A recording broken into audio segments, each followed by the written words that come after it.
First of all, thank you for inviting me, T. I've always been a big supporter of the organisation. I think I met Simon in my first week at the REC, so we go back a very long time. It's most probably 12, 13 years ago. I spoke at your conference last year. I enjoyed that immensely. Sitting in front of a room of people that have sort of got to the end of a Friday night, and I'm what's between dinner and a really good evening, I think, is always a bit of a challenge, but I enjoyed it. And some of the things I talked about then, I must probably elaborate on today. So, economy and the jobs market. Then I'm going to talk more about the recruitment market specifically. Three phases that as owners, I think either we've been through or we're just about to go through. Don't forget the golden triangle. That will be quite self-explanatory about where we need to spend our time and where we focus as owners and leaders of recruitment businesses. Then a big bit about how we get the best from our people, because at the end of any recruitment business, or at the heart of any recruitment business, is our people. And then I'm going to finish with some big strategic questions for you. So again, hopefully those are ones that we can then use as part of the debate or the Q&A, or however we want to run it towards the end of the session. As I'm going along, as Philippa said, please ask questions. Stick them in the chat box. As they come up, there might be some I can see, I can answer immediately, and others I will leave to the end so that we can cover them when we get to that part of the process. A little bit about me. One of the reasons for putting this up, it's got my Twitter handle there. So if anyone wants to do any tweeting, that's always a good thing to amplify the team message to the wider recruitment sort of marketplace. So as I said, and as Philippa introduced me, I was the Chief Exec of the REC for 10 years. I enjoyed it immensely. I loved the recruitment industry. And one of the reasons I loved it is a lot of it's to do with the team sort of membership, actually. I like working with entrepreneurs. I like working with owner managers. And the lifeblood of the UK recruitment industry is entrepreneurs and owner managers. Prior to the REC, I was an HR director at Royal Mail. I joined the organisation when we were losing £1.5 million a day. That's a lot of money to be losing. And I was part of the team that turned around that organisation, and we turned it around. So within 4 years, we're making £400 million profit. So I'm really proud of my time there, where we spent the time really modernising and re-energising an organisation that is 500 years old. I was also a TEDx presenter. I spend a lot of my time now, or not so much now, but I was probably doing more online presentations, but certainly beforehand, having worked at the REC, I spent a lot of time talking to businesses about the economy and the jobs market.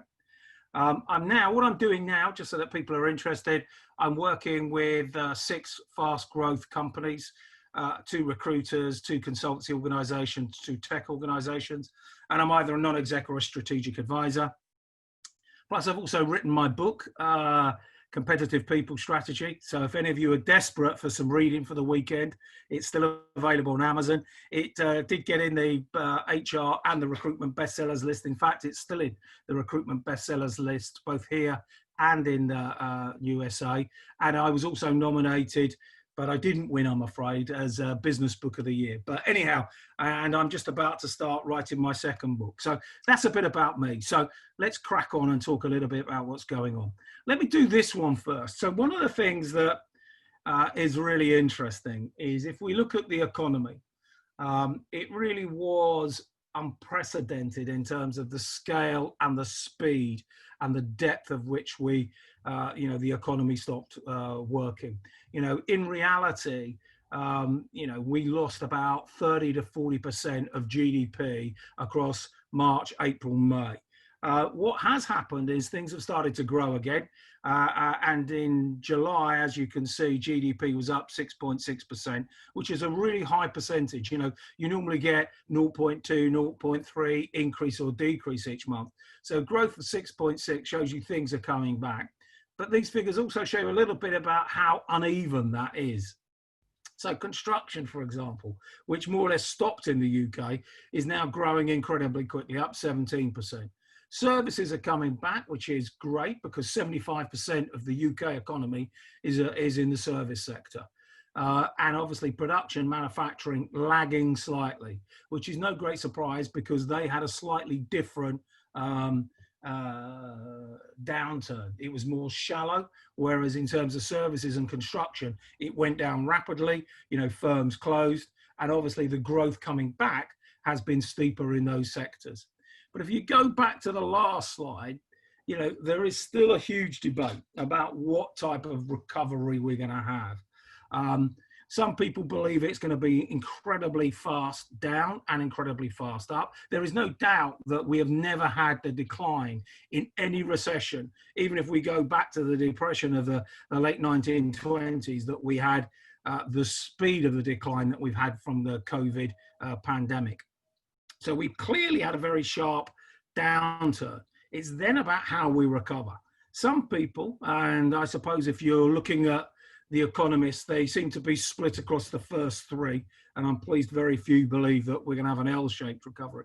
So a V-shaped recovery, some of the government, Andy Haldane at the Bank of England, but many of the item group have all said they think we're going to have a V-shaped recovery, which is very fast down, very fast back. The data doesn't seem to be supporting that. It seems to be supporting a U-shaped recovery, which means it goes very sharp down, March, April, May, June. We then trundle along with perhaps a little gradual increase before it then accelerates towards the end of this year. That's the official forecast of the government and the Office of Budget Responsibilities. Many people are saying we'll have a double dip. Now, the reason why we may have a double dip recession is because we have a second lockdown. And as you see today, the government are talking about a 2-week national lockdown across the school holidays. And I think from a recruitment business perspective, any kind of double dip or a second recession or a long protracted recession is going to make it incredibly difficult. The thing I think you have to recognize, though, is we are in a recession. We have had 2 quarters of decline, and it is likely that it can carry on being depressed, certainly until the end of this year and potentially into the beginning of next year. So a double dip certainly would occur if we end up with a second lockdown, where we ended up shutting clubs, pubs, restaurants, shops, as we did earlier in the year. And then an L-shaped, and this is the one where I'm pleased to say not many people are saying is likely to be the outturn.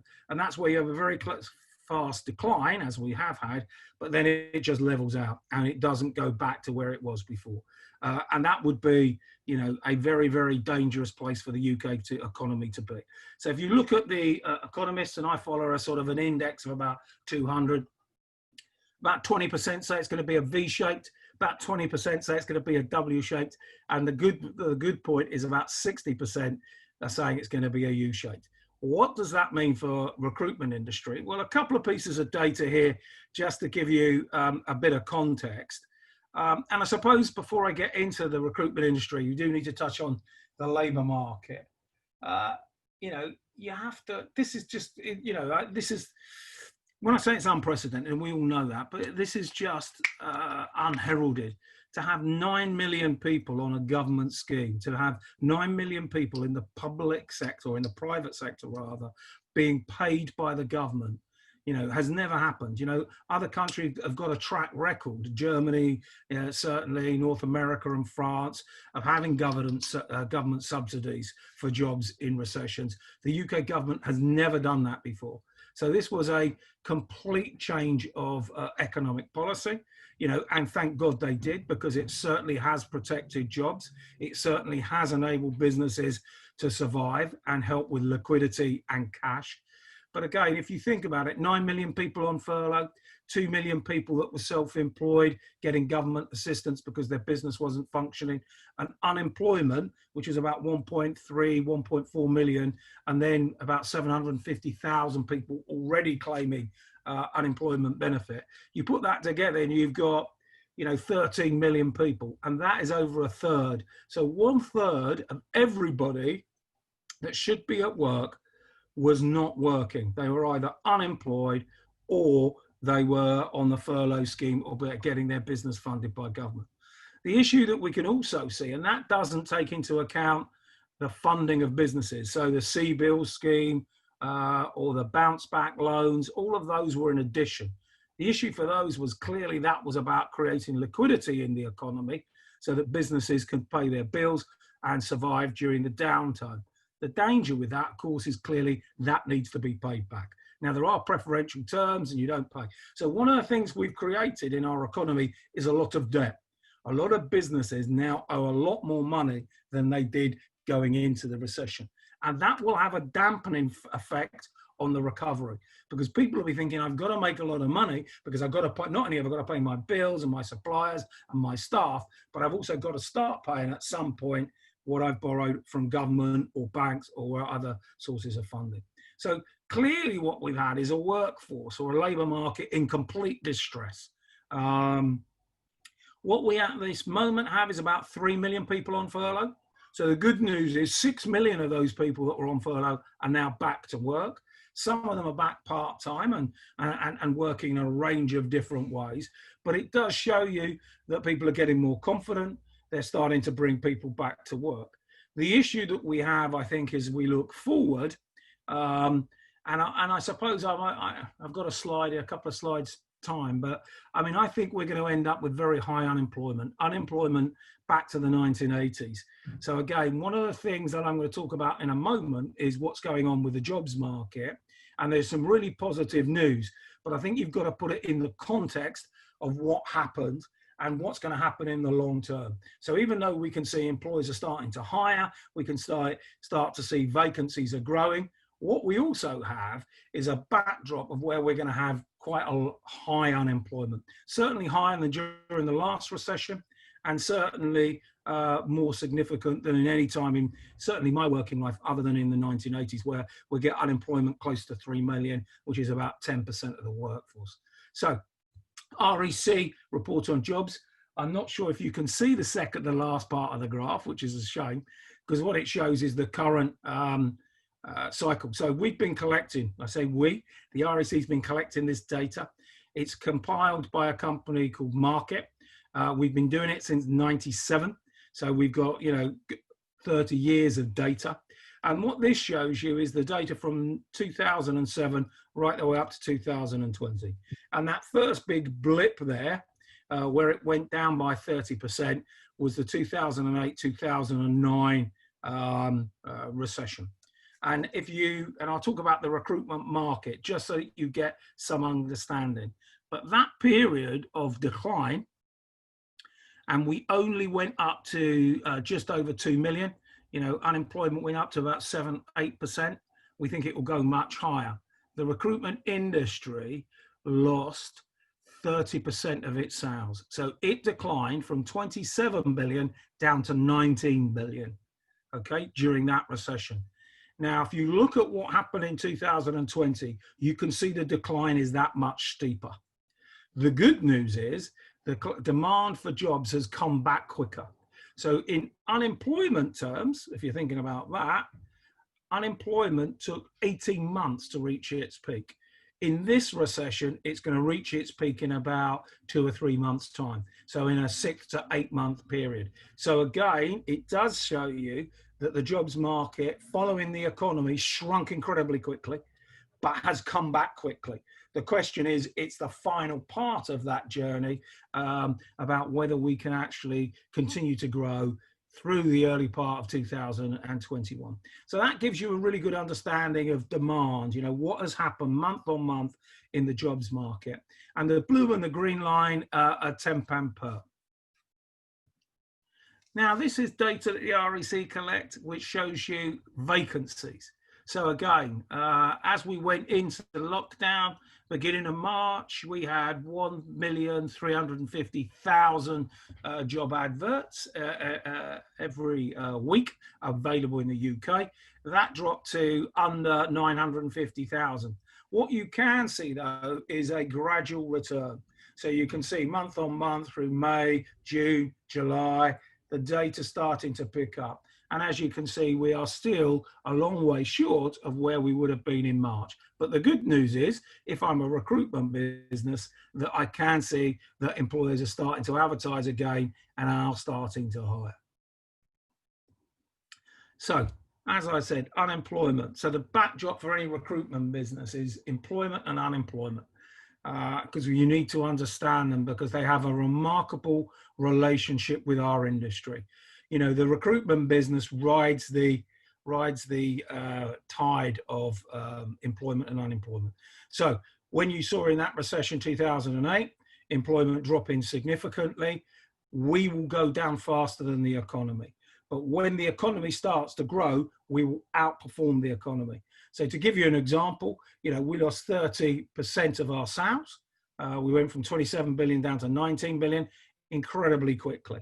But as soon as the economy starts to grow, and it grows by 1%, 2%, the recruitment industry starts going by 5, 6, 7%. So on the upturn, when the economy starts to grow and employment starts to grow, we get the double whammy effect. We get it on the downward slope, but we also get it on the upward slope. On the downward slope, it's horrible because there's a double whammy negatively. On the upstroke, there's a double whammy because we get two things happen. One is that new jobs are being created as the economy grows. So, you know, we get an extra, prior to the recession caused by the pandemic, we were growing the jobs market by about 350,000 jobs a year, which is pretty significant because we had quite shallow economic growth. But when you then go into a recession, you know, we have lost, as you can see, 750,000 jobs, and we'll have lost 1.5 million. But the other thing that's really important on the uptick is people become more confident. And that's when we get the double whammy. So we get jobs growth and people moving job. And it's those two things together that create the employment market, which has a huge impact on recruitment. So on the uptick, the reason we outperform the economy is we're creating more jobs in total, plus people feel confident enough to move. And one of the things I'm really interested in when I'm talking to recruitment companies is how easy is it to drag talent out of organization?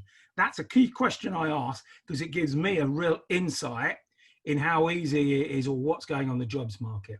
Because what happens or tends to happen in a recession is people sit tight. They don't jump out of the frying pan into the fire. And it's those people that help us in terms of the marketplace for recruitment services.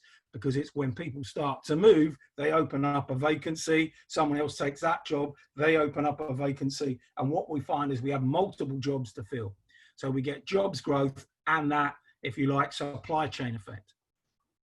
One of the issues that I really am seeing, though, in this recession and potentially in the recruitment market is who is being made redundant and who is going to be unemployed. There are two big things, and this is, and again, people sometimes say I'm being a bit derogatory, but I'm being very factual in terms of what happens. The people that are most adversely affected is the people with the lowest level of skills.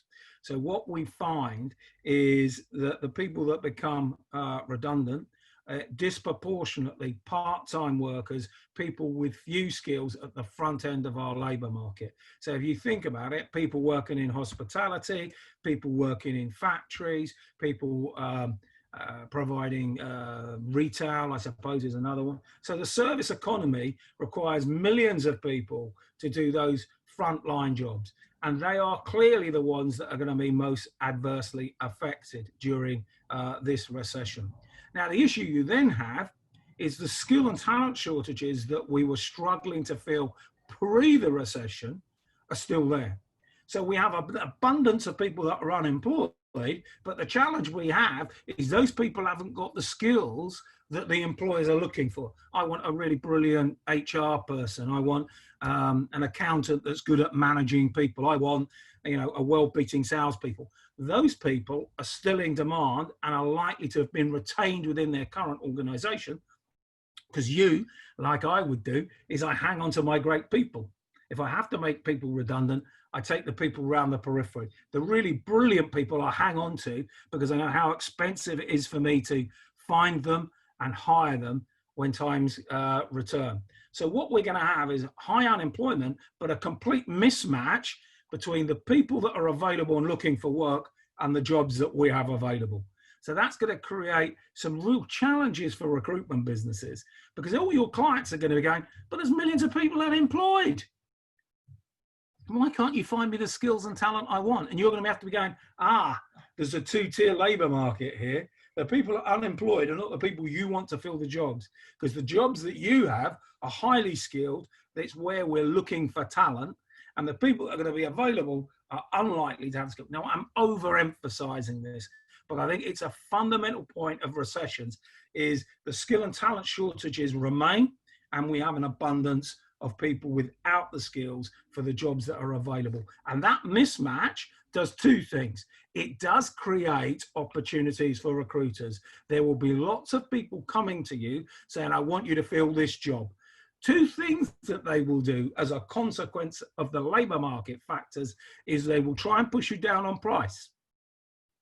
They will try and push you down on your fees. And the reason they will do that is it can't be that hard to find me the people I'm looking for. And actually, there's oversupply. Recruitment is very fragmented in the UK. There are a lot of competitors. Someone up the road will do it for 10%. So why are you trying to charge me 15 or 18? So you'll have that pressure. And secondly, you'll also have pressure in terms of them not understanding why it is difficult for you to help them find people to fill their jobs. So we have the economic situation. The good news is it's starting to grow again. That means that the recruitment industry and the jobs market will start to pick up, which it is. Great news for recruiters. The challenge is the mismatch between the jobs that are available and the candidates that are available and unemployed. So what I think it means is the great recruiters, the ones that are brilliant at dragging people out from one organization and placing them in another one, will do incredibly well. So this is going to be where the good recruiters, so what I'm saying to recruiters nationally at the moment, and I talk to recruitment business all the time, is not everyone's going to grow as we come out of the recession. You've got to be better than your competitors at being able to fill the difficult to fill jobs. That's where you're going to make your money. And I think the whole candidate driven approach is absolutely the right way to go in the permanent marketplace. Certainly, you know, all that stuff I've always talked about, inch wide, mile deep, is clearly the approach that will work as we come out of this. So quite a lot of backdrop there about what's going on in terms of the economy and the labour market and the impact that that have on recruiters. Let's talk about your businesses, because you're owners. And again, I've been sort of studying what businesses have done. And don't forget, I'm on the board of 6 companies, so I've had exactly the same experiences as you. I've been called in, working long days, spending my life on Zoom and Teams. And the first phase was clearly about survival. You know, we all had to just make sure we had enough cash to get to the other side of this recession. So clearly using the furlough scheme for staff, potentially borrowing, chasing up our debtors, is all about liquidity. It's just about cash. Forget profitability. I said to some of my management teams, I can remember said it one chief exec for a group round, for a walk around the block, and I said to him, look, it's not about profit anymore. It doesn't matter if you're making profit. If it takes you 90 days to get the cash in, you'll be gone. The business won't have survived. It's all about cash. So liquidity became king. So that was like the first 2 or 3 months, was everyone dealt with the shock. The panic of just, my God, what is going on here? How are we going to survive?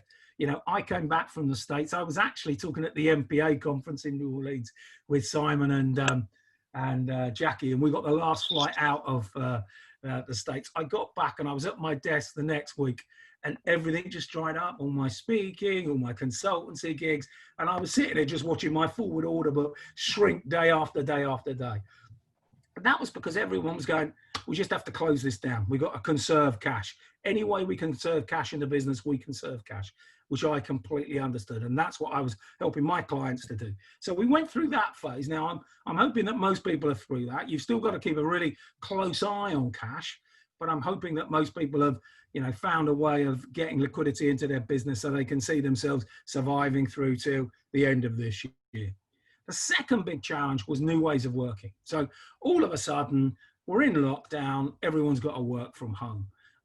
Now, what this caused was a whole range of things, you know, the ability to make sure people got the right tech, the ability to just get people to communicate. How do we do all of our processes? How do we do invoicing? All the technical work that happens in any business clearly had to be reinvented so that we could do this with everyone working remotely. And the great thing that I've seen from not just from recruitment businesses, but most businesses in the UK, is an amazing sort of entrepreneurial, we can get through this, come hell or high water, we're all in this together, we'll find a way through it. And I think it was, it was one of the things that I think as, if you look at the data, that's, is no great surprise. Engagement in businesses has increased during this period. Trust has increased. And why have those two factors improved as we found that most people are working from home? Because employers have communicated more effectively with their people. They've been honest. They've been transparent about the numbers. They've told their workforce that they're having trouble and that they may have to furlough people, but they still want to bring people back. They may have had to communicate redundancies, but all of that stuff, I think, has been done in a way which is quite refreshing. I've spent for years saying, treat your people as adults, create an adult to adult conversation. Don't treat them as children. Don't keep them in the dark. Tell them about the business, tell them what's going on. And I think organizations have done that. And so what we can see is improved engagement and improved trust. I'll tell you what it's led to: improvements in both performance and productivity. So all of the stuff that us people that specialize in leadership and management of people have been talking about, be open with your people, trust them, communicate, encourage them, develop them. All of that stuff leads to engagement and trust. And if you get that in your organization, you get discretionary effort. You get improvement in productivity and performance. And that's what we've seen across the economy. So those new ways of working, managers having to manage people in a different way. How do I do my team meetings? How do I do one-to-ones? How do I make sure people are working? All of that stuff has created a huge change in the working environment. Now, the third phase, and I think this is where we are. This is what's really interesting. Great article in the FT. There was one on Monday about the future of work is now here. Another one today talking about office space in London, where only 20% of people have returned to work. And they're saying that most organizations recognize that this has been a period of dislocation and disruption, and we are not going to go back to exactly how we worked before. So what every organization in the UK, and including recruiters, and I saw we got a question from someone, Tricia sent me a question, which is about working from home or coming back into the office, which I'll touch on in a moment.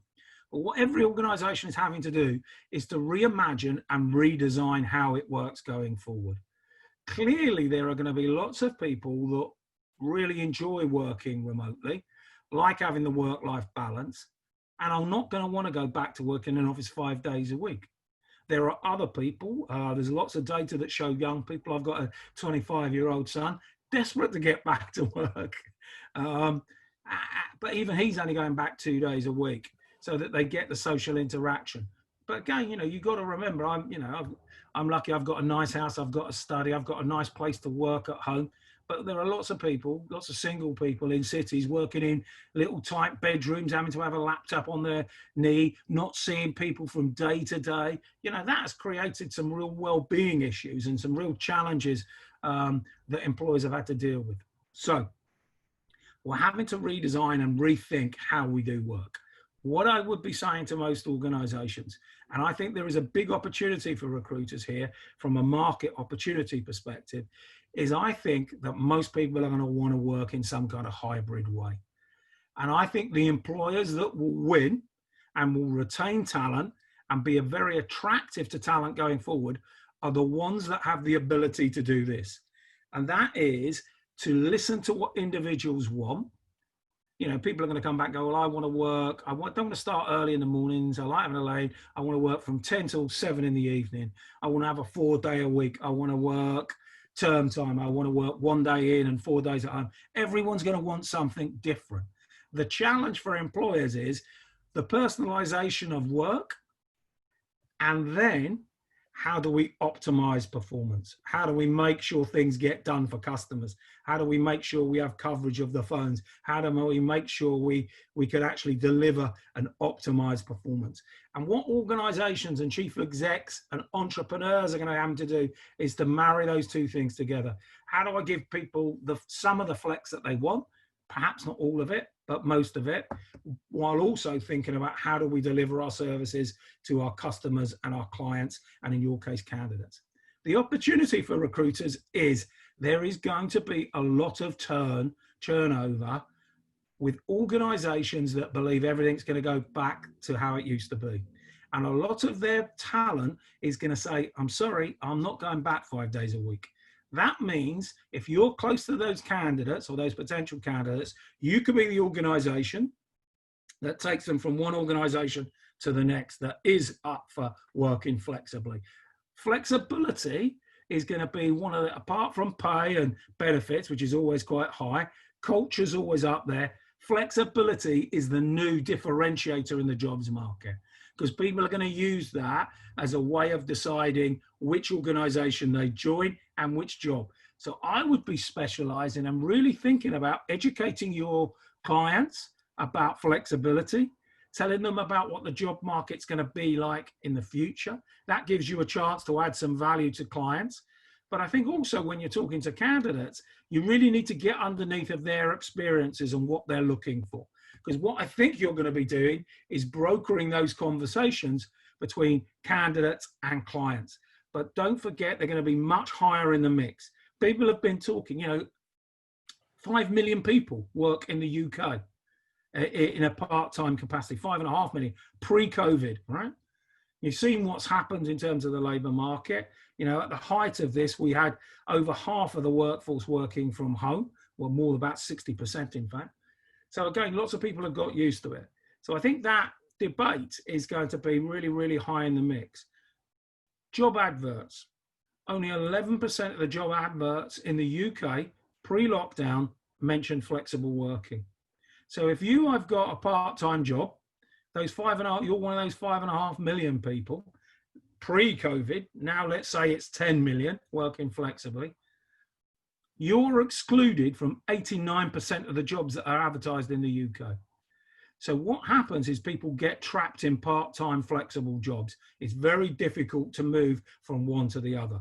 So I think there is a huge opportunity for recruiters to be encouraging employers to think about flexibility. And when you're talking to candidates, really thinking about how high that's going to, because that's going to be the way where you're going to be able to drag people out of one organization and take them to another. Because the differentiator is most probably going to be less around pay and benefits and more about how people work. So hopefully there's lots of messages in there for you about what you need to be focusing on, but also a bit about how your business survived and what you need to be thinking. So the question for recruiters, right? We have got an obsession with getting our teams together. Now, I'm a great believer that teamwork is hugely important in any business, but specifically in recruitment. Can you run your business remotely? And the answer, I'm afraid, is absolutely yes. So one of the things you're going to have to deal with is that same thing that I've just talked about with your own workforce. My view is I would be trying to bring my consultants in for 2 or 3 days a week and letting them work flexibly on other days. I would be quite happy to flex on hours as long as I get coverage. I would be happy to flex on days worked, all sorts of stuff, because I think what you do need to do is you need to bring people in. They need to do brainstorming. They need to work collaboratively and creatively on issues in relation to jobs or particular briefs or particular clients. But a lot of the work that consultants do is individual. It's talking to candidates, it's sending the emails, it's chasing up opportunities with clients, and that can be done at home. It's been proven, guys. So don't cut your nose off to spite your face and force all your people to come back to the office 5 days a week. Otherwise, I think you, like lots of other business, you may lose some of your good people because they may be wanting to work differently. So this is the golden triangle. This is a hugely well-researched piece of work about what makes a recruitment business successful.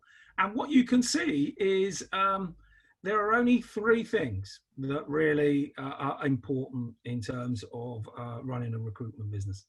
One is your conversations with clients, how you extract job vacancies, your relationship with them. Now, one of the things I've spent a lot of my time talking in the last 3 or 4 months to recruitment businesses in lots of different webinars and stuff is, how close are you to your clients? Do you know your client's workforce strategy as well as them? Because that's what you need to do.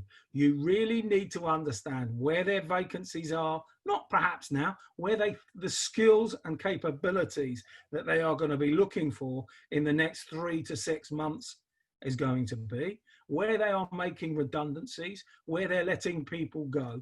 So you really need to operate as a true consultant, not just to say, have you got any jobs? And then they say, no, you put the phone down. So what's happening for you? You're letting people go. Of those people you're letting go, could we have the opportunity to talk to them? We're happy to do a little bit about placement advice for them. What you'll then do is sucking up candidates. And remember, in this recession, good people will be let go. You know, you've got to sort out the wheat from the chaff, but there will be people hitting the labour market that are placeable very, very quickly.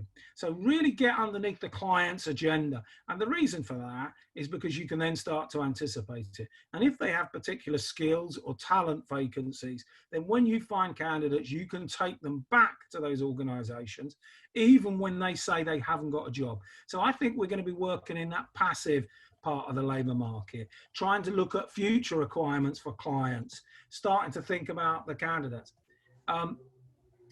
The other thing I've said a lot to recruiters is goodwill equity, right? Now, goodwill equity in reality means doing some stuff for free, you know, certainly with candidates, but let's start with clients, you know, potentially helping them think about what's going on in the labour market, providing them with information, spending a bit of time with them, offering any help, you know, that thing about offering some outplacement support. Do you want us to come in or run a workshop for your people you're making redundant on their CVs? You know, you do them favors. The reason why you do them favors when times are tough is because you're remembered. When times come back and there are vacancies, who do they go to? They go to the people that did a few things to help us when times were tough. So really think about that in relation to clients. Now let me switch across to candidates. Look, there are millions of people that are going to be out there looking for work.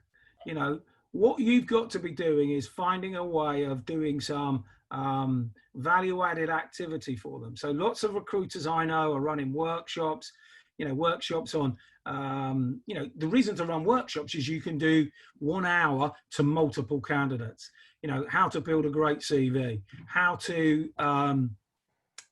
use job boards when you're job searching, how to present yourself at interview online. You know, all of this sort of stuff is providing value to candidates. The reason you're doing that is you need to suck up the good candidates. Because remember what I said on the other side, there will be clients where you've extracted future hiring trends or ideas, and then you've got good candidates and you can take them to the employers before there's a vacancy. Like I've got, you know, you said you were really struggling in accounts payable. I've got 3 people that have been let go in your location. They're fantastic. Why don't you see them speculatively? So you have got to be doing more consulting work, but you've really got to get underneath the candidates and really suck up the candidates that are out there, which meets your requirements. I really do stress, though, this thing about understanding your clients and being deep experts in pockets. So if you're the #1 HR recruiter in the Midlands, you know, you need to know all of the HR talent that is working or unemployed. You need to know with all your clients, where are the job vacancies going to come in the next few months? Because that's you've got to map the marketplace. You know, what is happening? Who are the major employers? Who are the SMEs that have got an HR function? How many people are they going to be hiring? What vacancies will come from your top 20 clients? What have we got in our candidate pool? You've got to start to be more strategic. Map your market. Map the opportunities across the next 3 or 4 months. Look at your candidate base. And then you can start being proactive. You can't just sit there and wait for the vacancies to come. Because if you wait for the vacancies to come, they come out to 3 recruiters and go, I want you to do it for 10%. You give them the stuff about you're going to have to work that much harder, Well, someone will do it for 10%. So you end up, if you're competing on price, once the vacancy's available, you end up doing as much work, non-exclusive or potentially at a very low margin. The answer is to get in front of the vacancies, to understand client requirements and have the candidates ready to go. So that's the job of what you need to be doing. Now, to do that, you've got to manage your people. Your people have got to recognize that this is where really great consultants earn their money, because it isn't, you know, some client phones me up and gives me a vacancy. I look on, you know, I do a CV search or I do a search on LinkedIn, find 10 candidates, put a short list together, get their CVs, phone them up, put it in front of a client. Well, I'm not sure that is worth much more than 10%, to be honest, because that's easy. What I'm talking about is understanding hiring trends, having conversations about workforce planning, really starting to map skills and talents of candidates, and then start to be proactively taking opportunities or candidates to clients. So we really need to upskill our consultants to really get them to understand what it's like working in this type of labour market, because the skills required are very different from working in a full labour market or full employment like we had before. The other issue that we have is, have your consultants got the craft, the ability to talk someone out of one organisation into another one? Have they really got the ability to talk about travel, flexible work, schools, I don't know, all the stuff that candidates are concerned about? They're going to want to load lots of information about the employer they're potentially going to join.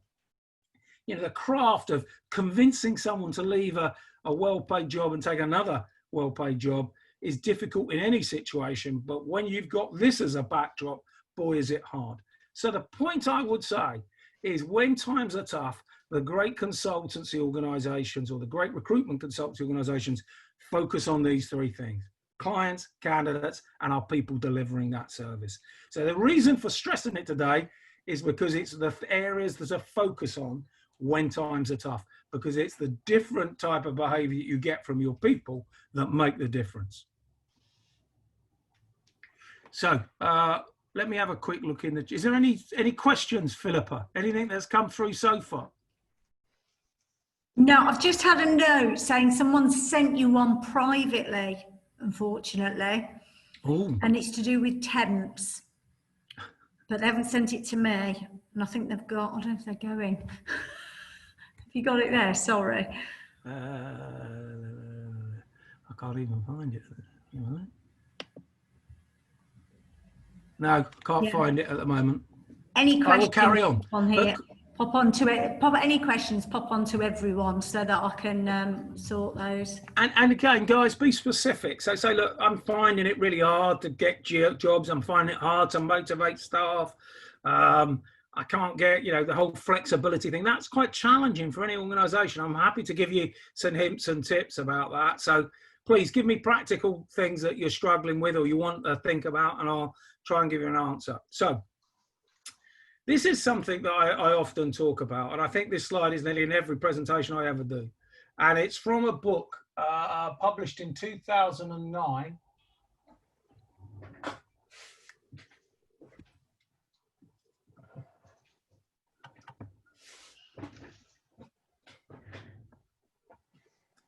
By a guy called Daniel Pink. This is the book. It's called Drive. And it is the definitive book about what motivates people at work. He looked at 30 years of academic study and every single piece of research about what motivates people at work. And this is me crystallizing it in about 30 seconds. There are only three things that intrinsically motivate people to give better performance. The first one is work in an organization where there is some purpose. And what I mean by that is that people can link what they do in their job to something bigger than themselves. So what great organizations do is get people to believe in why we're here. Why do we exist? And I always tell this story about a healthcare recruiter I went to see. At the REC, they used to keep winning our awards year after year. They were brilliant at retaining their nurses and doctors who are, you know, locum doctors and agency nurses. But they also brilliant at managing and motivating their staff. They never really lost consultants. And I struggled to understand how they did this, and it was quite different from other recruitment businesses, particularly in their sector. So I went up to see them and spent a bit of time with them. I was there for about a day and a half, and I sat in on lots of sessions with nurses and doctors. I talked to a lot of their staff and run focus groups. And the thing that was fascinating for me was that their purpose, which they said, this is how they articulated it. We're here to support the NHS. It's about life and death. It's about, and you go, well, hang on, that's a bit, you're a recruitment business. And what they used to be able to say, and when you sit down and talk to their staff, what they said was, we are here to help the NHS survive and thrive. And you go, well, you're a recruitment business. And they go, yeah, what we have is high quality nurses and doctors. And when a hospital is struggling, they've got a flu virus or staff are ill, they turn to us and we provide high quality agency nurses and locum doctors. That's their job. I go, yeah, okay. And we save patients' lives. Well, how do you save patient lives? Well, if you're going into A&E, you've got to have some emergency tests run. It's your daughter, it's your mother, it's your father. You want that hospital to be staffed with really high quality staff, regardless of whether they've had a flu epidemic or people are off ill. And that's what we do. Now, that organisation retained consultants better than anyone I know. They were brilliant at training their people. And when I sat in a room with the doctors and nurses who they put out to work, they kept saying, this agency is different. That's purpose. They've articulated why they do what they do. It isn't about making the owners wealthy. It isn't about sales commission. It's about what we do is important to society. Now, not everyone can make that link in terms of purpose, but one of the things that's really important is, can you articulate to your people why what the job they do is important to the whole organization or to your clients or to your candidates? So purpose is really important. Kevin, what was the name of the book again? And I'll put it on the chat. It's called Drive, and it's written by Daniel H. Pink. Daniel H. Pink. Yeah, he's an American. He's worth seeing speak. He's a bit mad. You can look him up. He did a good TED talk. So if you don't want to buy the book, there's a good TED talk on motivation. So purpose is one. Second one, autonomy. Right. You have done, like me, thousands of interviews over the last, our careers, right? Have you ever got this answer when we ask this question? We ask this question, how do you like to be managed or led? Is there anybody ever that said to you, I like to be micromanaged. I like to be told what to do every minute of the day. I don't want to think. I don't want to. They don't. Most people want to be able to make decisions about how and when they do their work. So autonomy is hugely important. And you have the opportunities in your organizations to create autonomy. People have got sales figures, they've got targets, they've got desks to run. So autonomy, giving people the ability to make decisions, but think about the hours I work. Think about, do I need to work? What out? You know, I've been working with organizations that said, look, I don't really care how hours you work. I just want the outputs. I want you to produce that report, to phone that number of clients, to get that number of placements. If you can do it in 7 hours or 40 hours, I don't really care. I want the output. You know, that's autonomy. We're giving people power to manage themselves. And the third one is mastery. And mastery is about learning and development. Most people want to be as good as they can be at the job that they do. So what we have got to do, if you want to create an environment where you're getting discretionary effort, where you're getting higher performance than your competitors, those are the three things to focus on. Have we created some sense of purpose? Are we giving people autonomy to think about how they manage their work themselves? And are we developing them? Are we growing them? Are we giving them feedback? And if you create an environment with those three things, you won't be going far wrong in terms of managing your people. Right now, I can't seem to be able to move. We've got a few questions, Kevin, so let me know when you want me to go through them. Well, why don't you? I've got two or three more slides, and then we're going. Right. So this is another one about people. Focus on people's strengths. One of the things about learning and development and about managing people that most people get wrong. This comes from Gallup. So all the stuff I talk about, the stuff in my own book, is all research. So I'm not just giving you, you know, I've observed or ideas I've got. I always look for data and evidence. And one of the things that I've picked up from Gallup and the work they did in the 80s and through the 90s, and the book is called First Break All the Rules, which is the starting book, but there's 2 or 3 books since. But anyhow, it's about focus on people's strengths. What we always do is we ignore people's strengths, and what we do is we focus on telling people what they're not good at. To get great performance, you tell people what they're great at. You reinforce it and you get them to do more of it.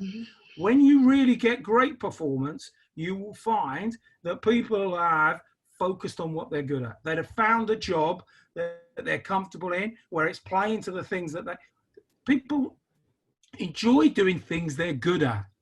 So what we don't want to do is to keep telling people, you're good at those things, but don't worry about that. Here are the 3 things you're rubbish at.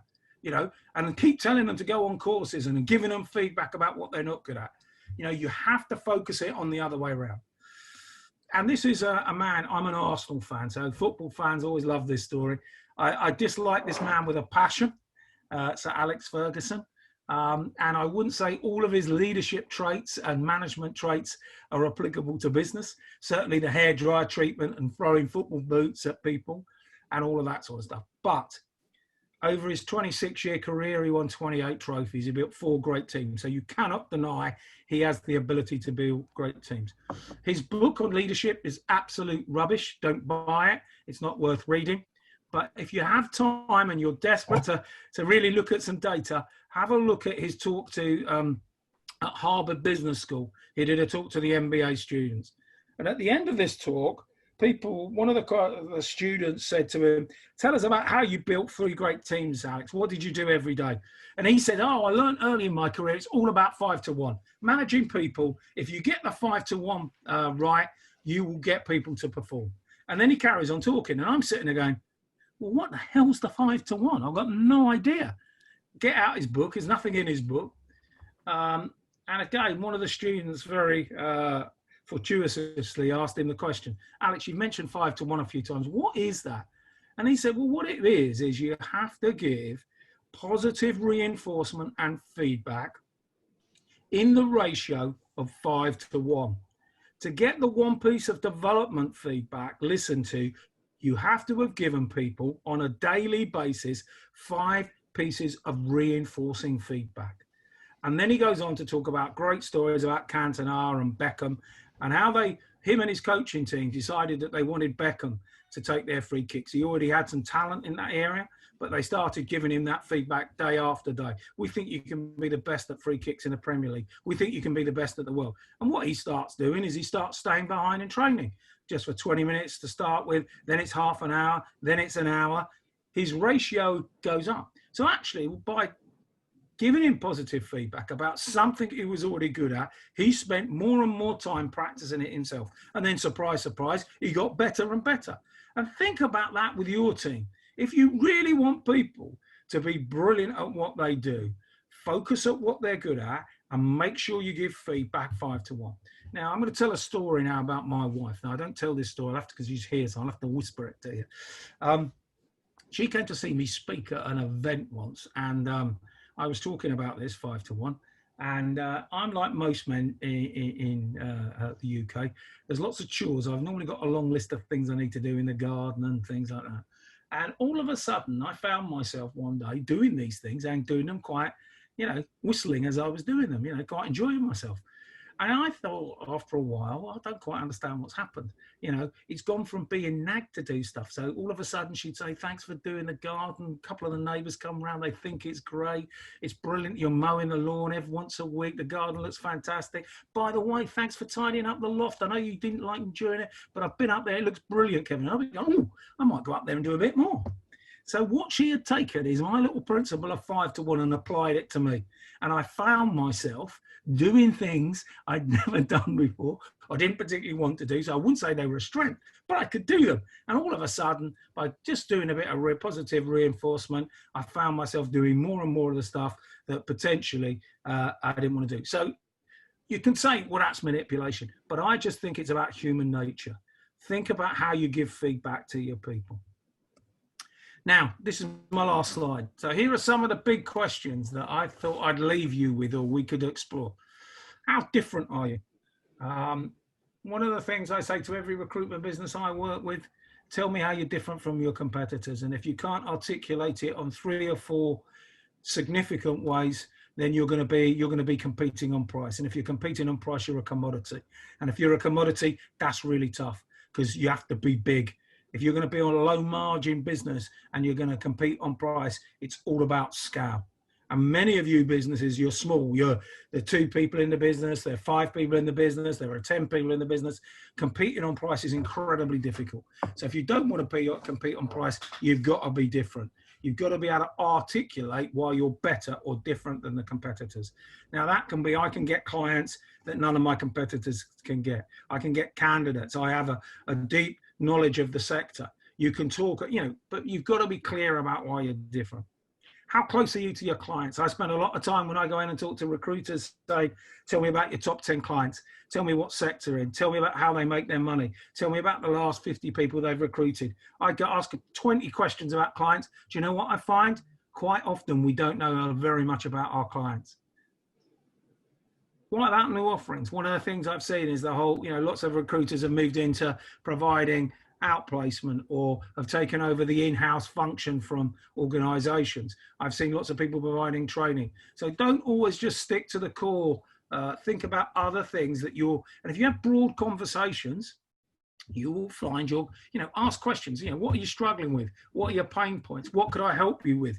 If you ask those questions of clients, they'll give you random things, lots of things that you may be able to help them with. And it may not just be filling jobs. Skilled candidates are in short supply.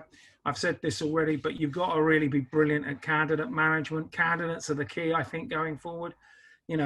Get great candidates and then take them to the marketplace. And then the final point, I suppose I've said quite a lot about 5 to 1, play to strengths, how to motivate people. But we are human capital businesses. There is nothing in your business other than you and your people. So we've got to get the best out of our people. So we have to be great at that stuff. We have to be much better at that than people that are managing widgets or, selling cups of coffee. So those are some of the questions I thought we might want to talk about. So I'm going to pause and allow Philippa to ask us some questions. Fantastic. Thank you, Kevin. We've got some questions here, and we do actually have time if people wanted to go into breakout rooms. So you could all I would whiz you off into a breakout room with 3 or 4 of you in there, which you could be discussing some of these questions that Kevin has brought up, but we'll see how it goes. So to start with, Neil Johnson. Neil, could you ask Kevin your question, please? Yeah, sure. Just saying, what are your thoughts, Kevin, about sort of the market? I've put in here about sort of COVID phase 2. We read in the newspapers at the moment about the North East going into lockdown, then Lancashire might be next and Dudley might be next. I was wondering if you're getting any flavour from companies that perhaps were growing over the past 2 or 3 weeks, looking more optimistic, now looking at potentially putting their decisions on hold while they see what happens with regards to the coronavirus.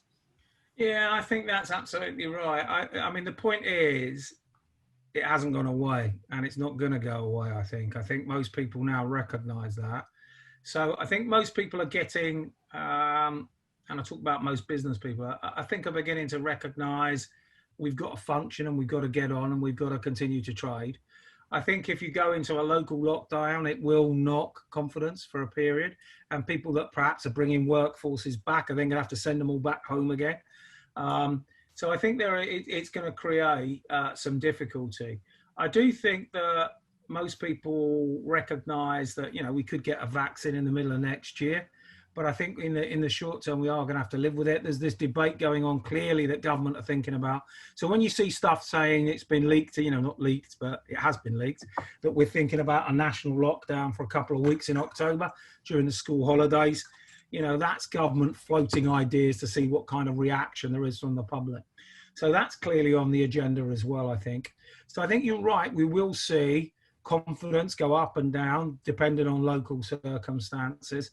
I think what you've got to be doing, though, is you've got to be a constant. You know, you've got to be talking to your clients, engaging with them, having regular conversations, being helpful, reinforcing the positive, and trying to help them, trying to help them think this through, and if they got vacancies, say, perhaps we should continue with this rather than put it on hold, so I think you've just got to be as positive as you can be in the circumstances, so that more of your clients see it from glass half full rather than glass half empty. So it's going to be difficult. It's going to be challenging. I think it's going to be with us at least for the next 9 months. So I think we've just got to recognize that and do some of the things I've talked about. Thank you. Okay. I know John's left, so I'm going to leave his question. Well, what's his question? His question was, oh gosh, where have I gone? We are in the multiple temps market and all branches are back working in the office. No arm's length technology in place. So how would you advise our sector with regard to remodeling? So this is really how do you remodel or grow a temps business in the environment? Yeah, I mean, temps is interesting. I think that there's a good news bit, which is you might well have more candidates because of the job market. A lot of people would be quite happy to do something that perhaps they wouldn't be prepared to do in normal circumstances and are looking for work, and you may be able to get people. So that's a good news bit. So I'd certainly, you might end up getting higher quality temps. I think the temps market always is in front of perm.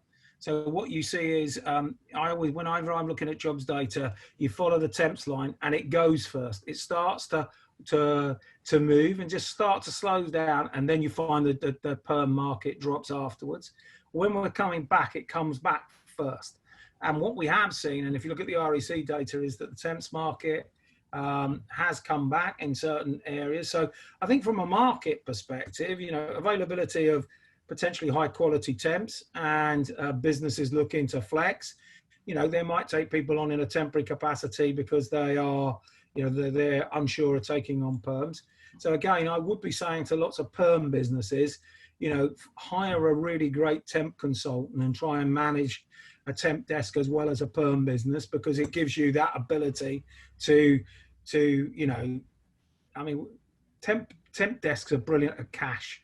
You've got visibility. You get people in a business for 2 or 3 months, you place them, you get the revenue every week, and then use perm to help you with profitability. So I'm a great believer in mixed offerings, particularly in sector, because you're going to be talking to the same client about the same types of roles, whether they're perm or temp. So, and I think you can trade off one, but don't have mixed desks. I don't believe in mixed desks. I believe you've got different animals for temps and perms. So I think there's a big opportunity for temps. I think, it will come back first, but you've got to be clear about what you're offering. Okay, I've got another question. What opportunities are there for recruitment businesses to deal with companies that have internal talent teams now? Will they be first to go when furlough ends? I think there will be a big dropout. I think the in-house recruitment market is going to be under pressure. And again, for some of perhaps the bigger agencies on this call, I think there is an opportunity to step in and take over the management. So to do a mini RPO, they had 2 internal recruiters. They may, but you've got to be able to have that conversation now. You don't want to wait until they're making the decision about not bringing those people back. You need to be going to your clients that have got small in-house teams and go, we could manage your whole recruitment function for you at less cost than the 2 or 3 people that you've got at the moment. But you need to have done the numbers. You need to be prepared to be able to go in and price it on a different basis.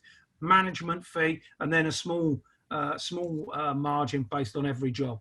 But there are opportunities, definitely, where people have got small in-house teams to be able to replace those in-house teams and manage the whole recruitment process for them. Okay. What about Brexit? Good old, how does Kevin think Brexit will affect the jobs economy? Well, it's not, it depends what type of Brexit we get. I'm working with a very large organisation. that they're a ferry operator, you know, and I've had to help them lose 25% of their staff already.